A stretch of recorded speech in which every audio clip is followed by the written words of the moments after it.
হরে কৃষ্ণ। আজকে আমরা ভক্তিযোগের অধিকারী লক্ষণগুলি সম্পর্কে জানব। এই অংশটি ভক্তি রসামৃত সিন্ধু নামক গ্রন্থটি থেকে সংগৃহীত। পূর্ণরূপে ভগবত ভক্তি পরায়ণ মহাত্মার সঙ্গে প্রভাবে কারও শ্রীকৃষ্ণের প্রতি কিঞ্চিত রুচির উন্মেষ হতে পারে, কিন্তু সেই সঙ্গে কারও সকাম কর্ম ও জড় ইন্দ্রিয় সুখ ভোগের প্রতি আসক্তি থাকলে বিভিন্ন রকমের তপশ্চর্যা ও ত্যাগের প্রতি তার অনাসক্তি দেখা দেয়। যদি এই রকমের মানুষেরও শ্রীকৃষ্ণের প্রতি অনন্য আসক্তি হয়, তাহলে তিনি ভক্তিযোগ আচরণ করার অধিকারী হন। শুদ্ধ ভক্তের সংসর্গে কৃষ্ণ ভাবনার প্রতি এই রকম আকর্ষণ পরম সৌভাগ্য সূচক। শ্রী চৈতন্য মহাপ্রভু বলে গেছেন, গুরু কৃষ্ণ প্রসাদে পায় ভক্তিলতা বীজ। চৈতন্য চরিতামৃত মধ্যলীলা 19 নম্বর অধ্যায়ের 151 নম্বর শ্লোক। অর্থাৎ কোনো মহাভাগ্যবান জীবই কেবল সদ্গুরু ও শ্রীকৃষ্ণের কৃপায় ভক্তিরূপ লতার বীজ প্রাপ্ত হন। এই সম্পর্কে শ্রীকৃষ্ণ শ্রীমদ্ ভগবতে 11 নম্বর স্কন্ধের 20 নম্বর অধ্যায়ের 8 নম্বর শ্লোকে উদ্ধবকে বলেছেন, হে উদ্ধব, দুর্লভ সৌভাগ্যের প্রভাবেই শুধু মানুষ আমার প্রতি আকৃষ্ট হয়। যদি সে সকাম কর্ম থেকে পূর্ণরূপে বিরক্ত না হয় অথবা ভক্তির প্রতি পূর্ণরূপে আসক্ত না হয়, তাহলেও আমার এই সেবার প্রভাবে সে অচিরেই সুফল লাভ করে। ভগবত ভক্তদের 3টি শ্রেণীতে বিভক্ত করা যায়। প্রথম বা উত্তম ভক্তের বর্ণনা করে বলা হয়েছে, তিনি শাস্ত্রে পারঙ্গত এবং তদানুকূল তর্কে নিপুণ এবং যুক্তির দ্বারা প্রতিপাদন করতে অত্যন্ত দক্ষ। তিনি পূর্ণরূপে উপলব্ধি করেছেন যে জীবনের পরম উদ্দেশ্য হচ্ছে ভগবান শ্রীকৃষ্ণের প্রতি প্রেম ভক্তি লাভ করা, এবং তিনি জানেন যে শ্রীকৃষ্ণই হচ্ছেন পরম প্রেমাস্পদ এবং পরম আরাধ্য। উত্তম ভক্ত তিনিই হতে পারেন, যিনি সদ্গুরু তত্ত্বাবধানে ঐকান্তিক দৃঢ়তার সঙ্গে বিধি নিষেধের অনুশীলন করেছেন এবং শাস্ত্রের নির্দেশ অনুসারে তার সমস্ত আদেশ যথাযথভাবে পালন করেছেন। এইভাবে ভগবানের বাণী প্রচার করে গুরু হওয়ার শিক্ষা লাভ করে তিনি উত্তম ভক্ত বলে গণ্য হন। উত্তম ভক্ত কখনো পূর্বতন আচার্যদের সিদ্ধান্ত থেকে বিচলিত হন না এবং সম্পূর্ণ যুক্তি ও তর্কের মাধ্যমে শাস্ত্রীয় সিদ্ধান্ত উপলব্ধি করে দৃঢ় শ্রদ্ধা অর্জন করেন।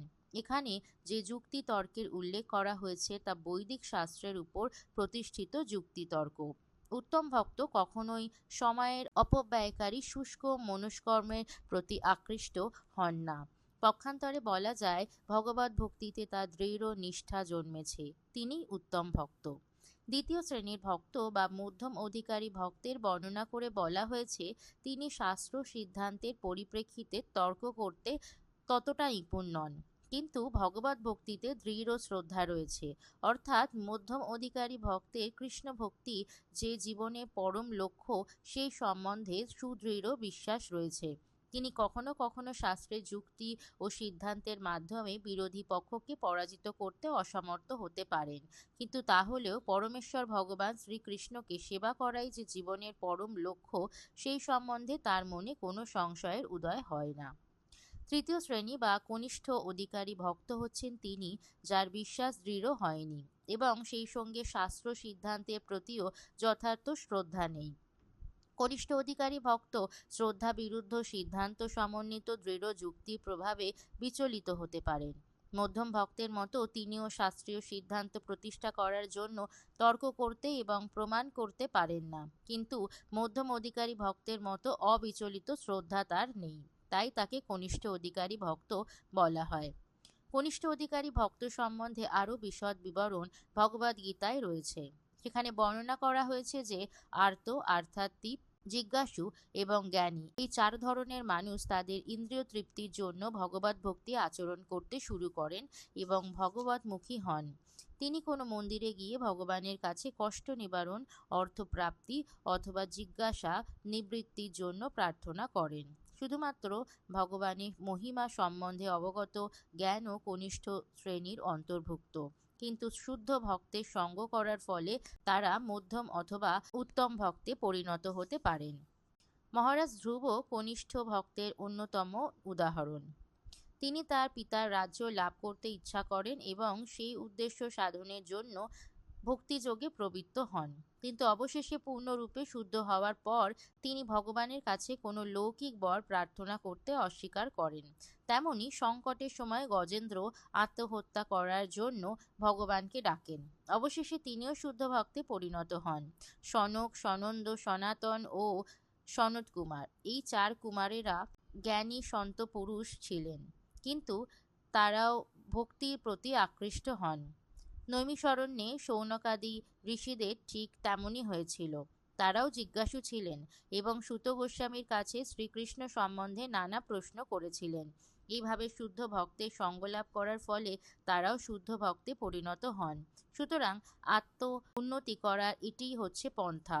যে অবস্থাতেই মানুষ থাকুক না কেন, তিনি যদি শুদ্ধ ভক্তের সঙ্গ করার সৌভাগ্য লাভ করেন, তাহলে অচিরেই তিনি মধ্যম অধিকারী বা উত্তম অধিকারী ভক্তের পর্যায়ে উন্নীত হন।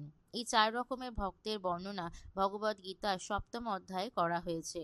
এদের সকলকেই পুণ্যাত্মা বলা হয়েছে। পুণ্যাত্মা না হলে ভক্তি মার্গে প্রবেশ করা যায় না।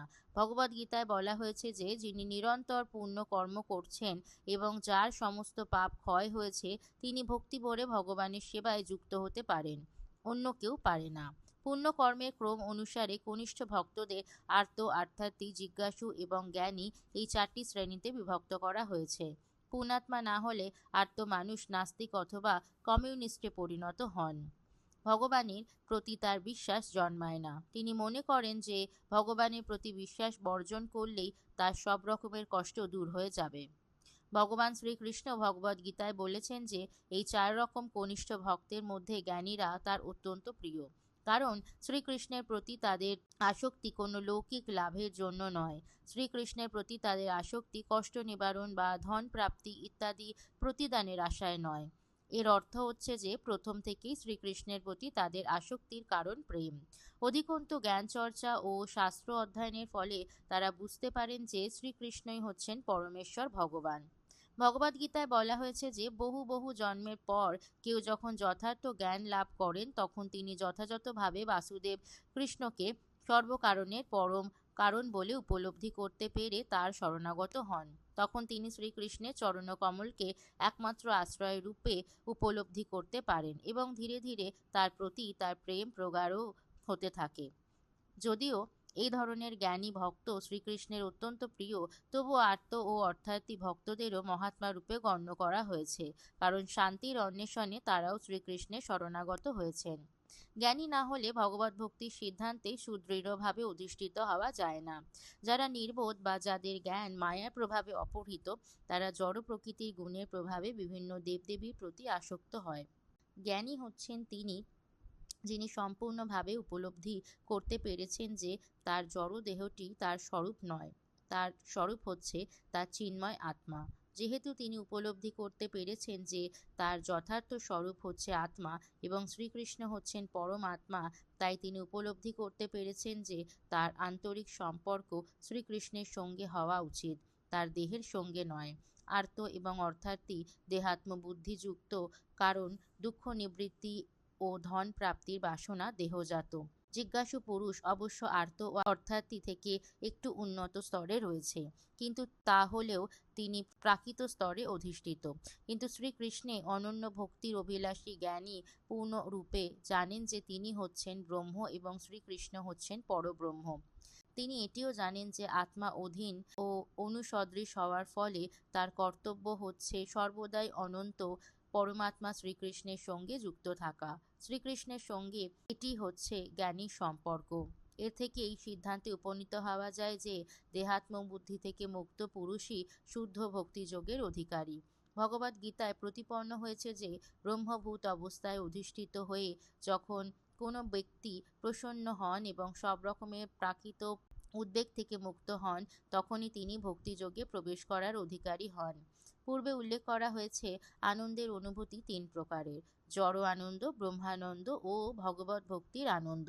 যতক্ষণ পর্যন্ত প্রাকৃত বাসনা থাকে ততক্ষণ ভগবত ভক্তির উদয় হয় না এবং ভক্তিপ্রসূত আনন্দ উপভোগ করা যায় না।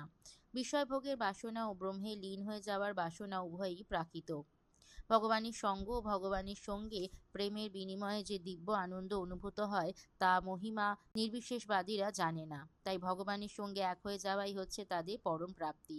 এই বিচার বিষয় বাসনারই সূক্ষ্ম রূপ। প্রাকৃত জগতে প্রতিটি মানুষই সর্বোত্তম বা সর্বপ্রধান হওয়ার চেষ্টা করছে। দেহাত্মবুদ্ধির ফলে সে তার জাতি, সমাজ ও তার দেশের মধ্যে সর্বশ্রেষ্ঠ হওয়ার প্রচেষ্টায় মগ্ন থাকে।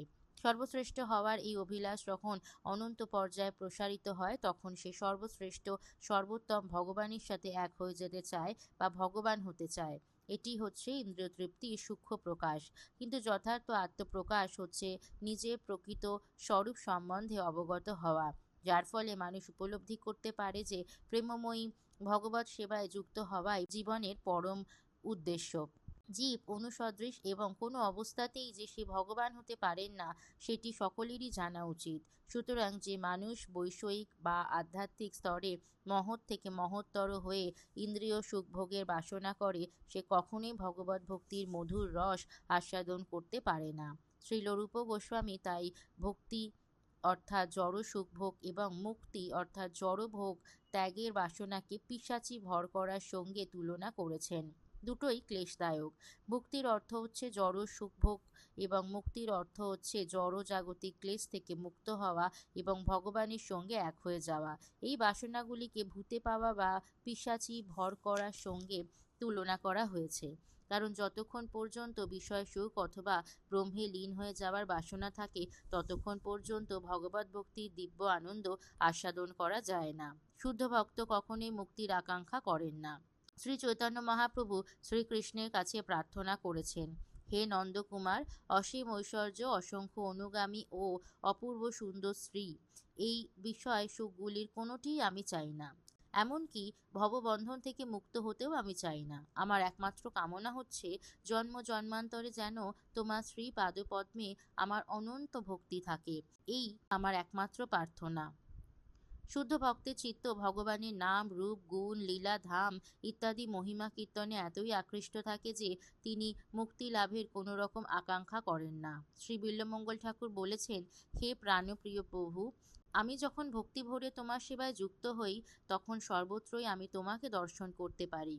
আর মুক্তি তখন করজোড়ে আমার দরজার সামনে দাঁড়িয়ে আমার সেবা করার সুযোগের প্রতীক্ষা করে। তাই শুদ্ধ ভক্তের কাছে মুক্তি বা ব্রহ্ম সাজস্য মহত্বপূর্ণ নয়।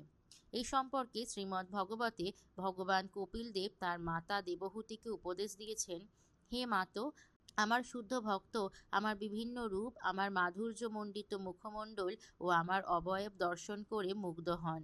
আমার হাস্য, আমার ক্রীড়া, আমার কটাক্ষ তাদের কাছে এত মধুর বলে মনে হয় যে তাদের চিত্ত সর্বদাই আমার ভাবনায় মগ্ন থাকে এবং তাদের জীবন সম্পূর্ণভাবে আমার চরণে অর্পণ করে। যদিও তারা কোনো রকম মোক্ষ সুখ বা প্রাকৃত সুখ কামনা করে না, কিন্তু তবু আমি তাদের আমার পরম ধামে আমার পার্শ্বদত্ত দান করি। শ্রীমদ্ ভগবতের এই প্রমাণের মাধ্যমে শুদ্ধ ভক্তরা নিঃসংশয় হয় যে ভগবানের সঙ্গ তারা অবশ্যই লাভ করবে। এই সম্পর্কে শ্রীল রূপ গোস্বামী বলেছেন যে ভগবান শ্রীকৃষ্ণের চরণকমল অথবা তার সেবার মধুরিমার প্রতি যিনি আকৃষ্ট হয়েছেন এবং সেই আকর্ষণের ফলে যার চিত্ত নিরন্তর দিব্য আনন্দে মগ্ন, তিনি স্বাভাবিকভাবেই মুক্তি লাভের আকাঙ্ক্ষা করেন না, যদিও সেই মুক্তি নির্বিশেষবাদীদের কাছে অত্যন্ত মহত্বপূর্ণ।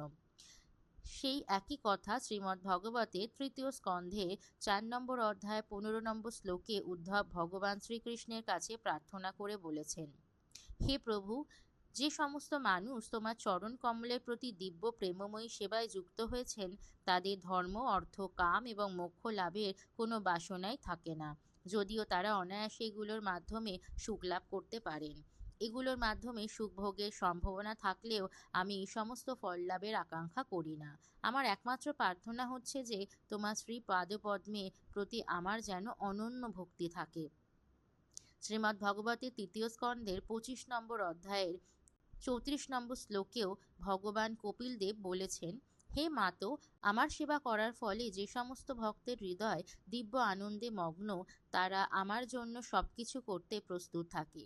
বিশেষ করে যারা সংকীর্তনের মাধ্যমে আমার নাম, রূপ, গুণ ইত্যাদি উপলব্ধি করার চেষ্টা করে এবং আমার মহিমা কীর্তন করে, তারা দিব্য পরমানন্দের সমুদ্রে মগ্ন থাকে। সেই সমস্ত ভাগ্যবান ভক্তরা কখনো আমার সঙ্গে এক হয়ে যাওয়ার বাসনা করে না। আমার সঙ্গে এক হয়ে যাওয়া তো দূরের কথা, আমি যখন তাদের আমার ধামে আমার মতো পদ, আমার মতো ঐশ্বর্য, আমার সহচর্য অথবা আমার মতো রূপ দান করতে চাই, তখন তারা তাও গ্রহণ করতে চায় না। আমার প্রতি ভক্তিযুক্ত হওয়ার ফলে তারা যে দিব্য আনন্দে মগ্ন থাকে, তার কাছে এই সমস্ত মুক্তি অত্যন্ত নগণ্য হয়ে যায়। শ্রীমদ্ ভগবতে 4 নম্বর স্কন্ধের 9 নম্বর অধ্যায় 10 নম্বর শ্লোকে ধ্রুব মহারাজও বলেছেন, হে পরম প্রিয় ভগবান, আপনার চরণকমলের ধ্যানে মগ্ন থাকার ফলে মানুষ যে দিব্য আনন্দ অনুভব করে, তার সঙ্গে নির্বিশেষবাদীদের ব্রহ্মসাযুজ্যের আনন্দের কোনো তুলনা হয় না। আর যে সমস্ত সকাম কর্মী উচ্চতর স্বর্গলোকে যাওয়ার বাসনা করছে, তারা কিভাবে আপনাকে জানতে পারবে? ভক্তরা যে দিব্য আনন্দ উপভোগ করে, সেই আনন্দের স্বাদ তারা কোথায় পাবে? জয় জয় শ্রীল প্রভুপাদ কি জয়। অংশটি ভালো লাগলে চ্যানেলটি সাবস্ক্রাইব করবেন আর অন্যদের সাথে শেয়ার করবেন আর কমেন্টে লিখবেন হরে কৃষ্ণ হরি বল। ধন্যবাদ।